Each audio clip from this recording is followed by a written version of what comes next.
সম্মানিত ভিউয়ার্স, আসসালামু আলাইকুম। তুশিবা স্টুডিও ড্রাইভার সিরিজের আরও একটি নতুন ভিডিওতে আপনাকে স্বাগতম। আজকের ভিডিওর মাধ্যমে আমি দেখাবো হচ্ছে তুশিবা স্টুডিও 3500C এর প্রিন্টার ড্রাইভারটি কীভাবে খুব সহজে আপনার কম্পিউটার বা ল্যাপটপে সেট আপ করে নিতে পারবেন এবং কিভাবে এই ড্রাইভারটি ডাউনলোড করবেন এবং কোথা থেকে ডাউনলোড করবেন, সম্পূর্ণ প্রসেসটি দেখাচ্ছি আজকের ভিডিওতে। তো ভিডিওটি অবশ্যই গুরুত্বপূর্ণ হতে চলছে। কথা না বাড়িয়ে চলে আমরা মূল ভিডিওতে চলে যাচ্ছি।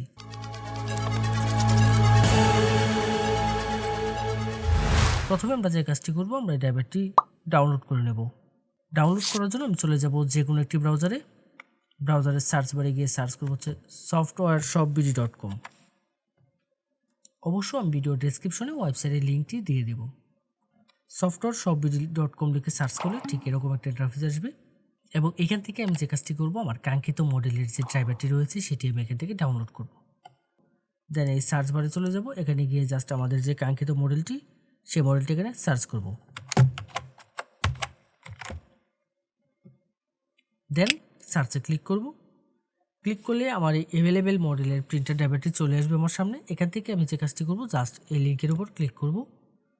ক্লিক করলে এখানে বিস্তারিত সকল ইনফরমেশনগুলো দেখার একটি অপশন পেয়ে যাব। এখান থেকে সব কিছু আমরা একটু পড়ে দেখে নেব। আশা করব আপনারা সম্পূর্ণ বিষয়টি একটু ধৈর্য সহকারে পড়বেন এখানে নির্দেশিকাগুলো।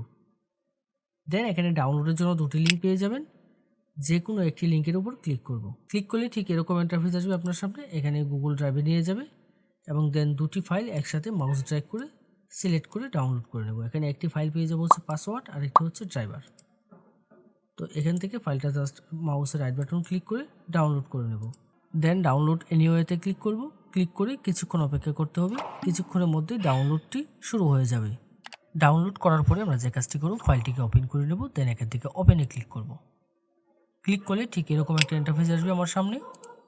রার ফাইল রয়েছে। রার ফাইলকে আমরা যখন আনজিপ করব, যে কোনো জিপ ফাইল বা রার ফাইলকে যখন আমরা এক্সট্রাক্ট করব, তার জন্য আমরা যে কাজটি করি, নর্মালি আমরা উইন্ডার ব্যবহার করে থাকি। যদি আপনার কম্পিউটারে উইন্ডারটি না ব্যবহার করা থাকে, অর্থাৎ উইন্ডারটি যদি ইনস্টল করা না থাকে, তাহলে যে কাজটি করবেন, আপনি উইন্ডারটি ইনস্টল করে নেবেন।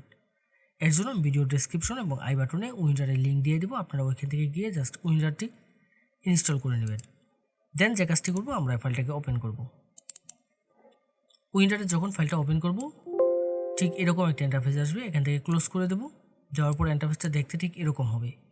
এখানে একটি ফাইল পেয়ে যাব হচ্ছে ড্রাইভার। এই ড্রাইভারে ক্লিক করব। ক্লিক করলে এখানে জাস্ট আমি ড্রাইভারটা পেয়ে যাব। তো এখানে আমার পাসওয়ার্ডটা দিতে হবে। আমি যেহেতু শুধু ড্রাইভারটা ডাউনলোড করছি, আমি এখানে পাসওয়ার্ডটি ডাউনলোড করে নেই। তো এখানে আপনারা যে কাজটি করবেন, আপনারা জাস্ট এই ডাউনলোড অপশনে গিয়ে এখান থেকে পাসওয়ার্ডটি ডাউনলোড করে নেবেন। তো দেন এখানে এই মডেলের যে ড্রাইভারটি রয়েছে, সেই ড্রাইভারে এখানে পাসওয়ার্ডটি আমি দিয়ে দিব। পাসওয়ার্ড দেওয়ার ক্ষেত্রে এখানে একটি অপশন পেয়ে যাবেন, এটি হচ্ছে শো পাসওয়ার্ড। এখানে যদি টিক মার্ক দেওয়া থাকে, তাহলে আমি এখানে কিবোর্ড থেকে যে পাসওয়ার্ডগুলো টাইপ করব সেগুলো এখানে শো করবে। আর যদি আমি এখান থেকে টিক মার্কটি যদি উঠিয়ে দিই, তাহলে এখানে কোনো পাসওয়ার্ড শো করবে না।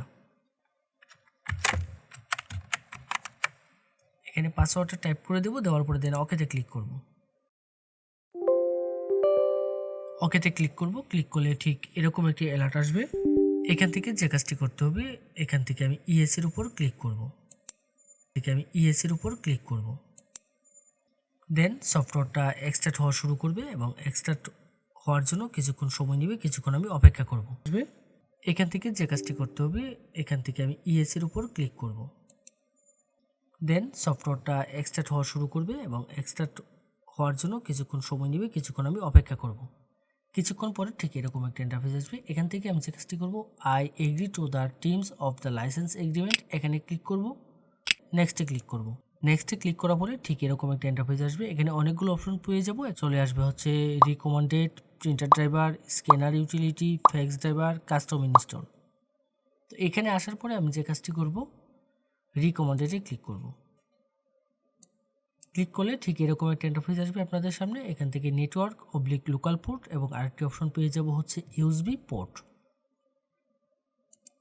তো এখান থেকে যদি কেউ নেটওয়ার্কে কানেকশন করতে চান, তাহলে নেটওয়ার্ক লোকাল পোর্ট সিলেক্ট করে দেবেন। আর যদি ইউএসবি কানেক্ট করতে চান, অর্থাৎ ড্রাইভারটি যদি ইউএসবি কানেকশনের মাধ্যমে কম্পিউটারে বা ল্যাপটপে সেট আপ করতে চান, তাহলে এখান থেকে ইউএসবি পোর্টটা সিলেক্ট করে দেব। তো আমি এখান থেকে ইউএসবি পোর্ট সিলেক্ট করব। সিলেক্ট করে দেন ইনস্টলে ক্লিক করব। ইনস্টলে ক্লিক করার পরে ঠিক এরকম একটি অপশন আসবে, এখান থেকে সিলেক্ট প্রিন্টার পোর্ট চলে আসবে। দেন এরকম একটা ইন্টারফেস আসবে। এখানে আমি যে কাজটি করব, আমি আমার প্রিন্টারটি সরাসরি কম্পিউটারের সাথে কানেকশন করে নেব। অবশ্যই ইউএসবিতে প্রিন্টারটি কানেকশন করে নেব এবং ইউএসবি কানেকশন করার ক্ষেত্রে আমি যে বিষয়টি লক্ষ্য রাখবো সেটি হচ্ছে আমার পিসি বা ল্যাপটপের যে ইউএসবি পোর্টগুলো বেশি শক্তিশালী সেই পোর্টগুলোর সাথে কানেক্ট করব। দেন ওকেতে ক্লিক করব। এখানে আসার পরে আমার আর কোনো কাজ করতে হবে না, আমার কিছুক্ষণ অপেক্ষা করতে হবে। কিছুক্ষণের মধ্যেই আমার প্রিন্টার ড্রাইভারগুলো সেট আপ হয়ে যাবে। এক এক করে এখান থেকে সবগুলো ড্রাইভার সেট আপ হয়ে যাবে। দেন এখানে ফিনিশের যে অপশনটি রয়েছে এই ফিনিশে আমি ক্লিক করব। ক্লিক করে এখান থেকে বেরিয়ে আসব। এখন আমি যে কাজটি করব, আমি এখান থেকে বেরিয়ে এসে আমি জাস্ট চেক করে দেখব আমার প্রিন্টার ড্রাইভারটি সেট আপ হয়েছে কিনা। অবশ্য চেক করার ক্ষেত্রে আমাদের যে কাজটি করতে হবে, আমার কম্পিউটারটি রিস্টার্ট দিয়ে নিতে হবে। কম্পিউটারটি রিস্টার্ট করে নেব, তাহলে দেখবেন প্রিন্টার এবং স্ক্যানার দুটি ড্রাইভারই পেয়ে যাবেন। ফটোশপ 7.0 দিয়ে আমরা স্ক্যান করব। ফটোশপ 7.0 যদি আপনার কম্পিউটার বা ল্যাপটপে সেট আপ করা না থাকে, সেক্ষেত্রে যে কাজটি করবেন, আমাদের ওয়েবসাইটে চলে যাবেন। ওয়েবসাইটে গিয়ে জাস্ট সার্চ বারে সার্চ করবেন হচ্ছে 7.0। 7.0 লিখে সার্চ করলে আমাদের ফটোশপ 7.0 পেয়ে যাবেন। যে কোনো মডেলের প্রিন্টার ড্রাইভার এবং আপনার প্রয়োজনীয় সকল সফটওয়্যার পাবেন আমাদের ওয়েবসাইটে। যদি আমাদের ওয়েবসাইটে কোনো সফটওয়্যার বা ড্রাইভার আপনি খুঁজে না পান, তাহলে অবশ্যই আমাদের হোয়াটসঅ্যাপে যোগাযোগ করবেন। আমাদের প্রত্যেকটা পোস্টের মধ্যে আমাদের হোয়াটসঅ্যাপ নম্বর দেওয়া থাকবে। এই ছিল আজকের মতো। এরকম গুরুত্বপূর্ণ টেক টিউটোরিয়ালের জন্য অবশ্যই আমাদের চ্যানেলটি সাবস্ক্রাইব করে রাখতে ভুলবেন না। দেখা হবে নতুন কোনো ভিডিওতে।